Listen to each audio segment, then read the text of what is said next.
Умел. Вот родители рассказывали, что с детства за что брался, всегда все заканчивал, доводил до конца, усидчивость была. Вот. А талант, наверное, от дедушки передался. Говорили, дедушка был ковалем.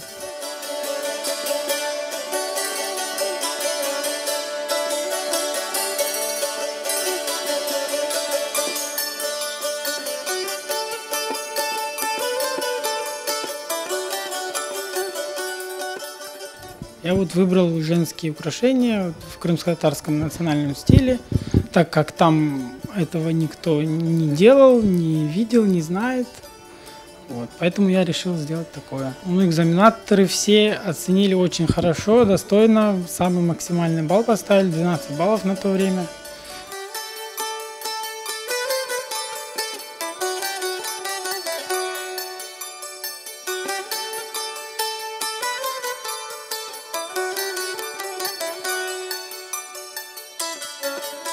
На каждое изделие в крымско-татарской филиграни имеется орнамент. И когда я начинаю какое-то делать изделие, уже смотря на человека, какой орнамент к нему больше подойдет,